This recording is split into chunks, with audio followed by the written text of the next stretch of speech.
ইরানের supreme leader স্টেজে উঠলেন এবং উঁচু গলায় বললেন, ইরানের সামরিক ক্ষমতা নেওয়ার মতো ক্ষমতা কারও কাছে নেই। এই একটি বাক্যেই থেমে গেল মধ্যপ্রাচ্যের আকাশ। এই একটি বাক্যই সারা বিশ্বকে হতভম্ব করে দিল। তখন প্রশ্ন উঠল, আসলে কি আছে ইরানের সামরিক ভাণ্ডারে? কোন শক্তির উপর ভর করে তারা এত আত্মবিশ্বাসী? আজকের এই এপিসোডে আমরা একে একে জানব সেই সব যুদ্ধাস্ত্রের কথা, যেগুলোর অনেকগুলোর নামও সাধারণ মানুষ কখনো শোনেনি। শুরু করা যাক আকাশ থেকে। শাহেদ 250 নামের এই হেলিকপ্টারটি ইরানের সবচেয়ে গোপন নজরদারি হেলিকপ্টারগুলোর একটি। এটি এমনভাবে ডিজাইন করা হয়েছে যেন রাডারে ধরা না পড়ে। খুব নিচু উচ্চতায় উঠতে পারে এবং এর শব্দ এত কম যে রাতের অন্ধকারে এটি কার্যত অদৃশ্য হয়ে যায়। সীমান্ত পর্যবেক্ষণ এবং গোপন মিশনে এই হেলিকপ্টার ব্যবহার করা হয়। এরপর আসে শাহেদ 136 ড্রোন।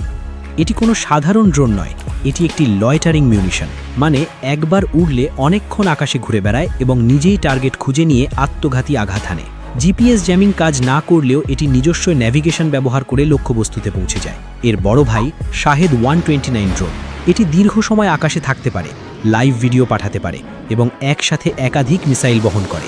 এটি মূলত শত্রুর ঘাঁটি ধ্বংস এবং নজরদারির জন্য ব্যবহার করা হয়। আকাশে ইরানের আরেকটি অজানা শক্তি হল মুহাজের 6 ড্রোন।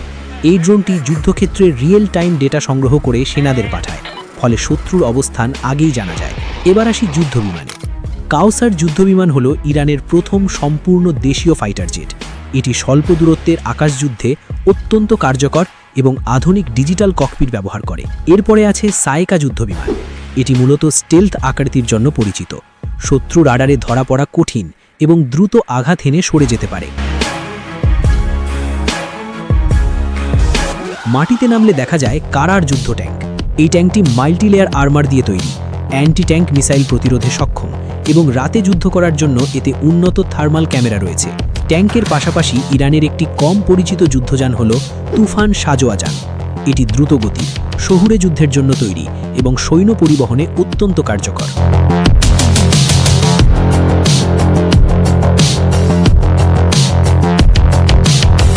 এবার আসি মিসাইলে। ফাতে 110 ব্যালিস্টিক মিসাইল ইরানের সবচেয়ে নির্ভুল মিসাইলগুলোর একটি।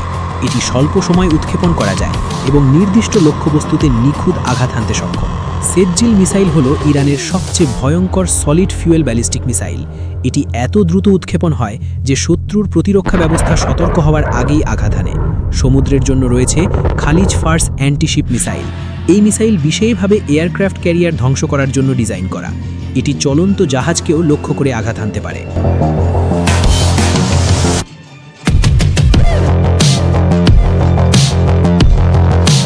আকাশ প্রতিরক্ষায় ইরানের গোপন শক্তি হল বাবার 373 এয়ার ডিফেন্স সিস্টেম।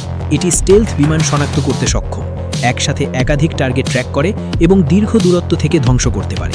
অনেক বিশ্লেষক একে ইরানের নিজস্ব S-400 বলে থাকেন। সমুদ্রে ইরানের আরেকটি নীরব ঘাতক হল ফাতে সাবমেরিন। এটি ছোট আকারের হলেও গভীর সমুদ্রে লুকিয়ে থেকে টর্পেডো হামলা চালাতে পারে এবং শত্রু জাহাজের জন্য অদৃশ্য আতঙ্ক হয়ে ওঠে। এর পাশাপাশি রয়েছে মানববিহীন নৌ ড্রোন এবং দ্রুতগতির স্পিডবোট, যেগুলো একসাথে ঝাঁপিয়ে পড়ে বড় যুদ্ধজাহাজকে ঘিরে ফেলে। এই সোয়ার্ম অ্যাটাক কৌশলই ইরানের নৌবাহিনীর সবচেয়ে ভয়ঙ্কর দিক। এই সব অস্ত্র একসাথে প্রমাণ করে যে ইরানের শক্তি শুধু সংখ্যা নয়, শক্তি তাদের কৌশলে, প্রযুক্তিতে এবং স্বনির্ভরতায়। তাই যখন ইরানের সুপ্রিম লিডার বলেছিলেন ইরানের সামরিক ক্ষমতা নেওয়ার মতো ক্ষমতা কারো কাছে নেই, সেটি কোনো বক্তব্য ছিল না, সেটি ছিল বাস্তবতার প্রতিফলন। আজ মধ্যপ্রাচ্য জানে আর সারা বিশ্ব বুঝে গেছে ইরান এমন এক সামরিক শক্তি যাকে আর উপেক্ষা করা যায় না।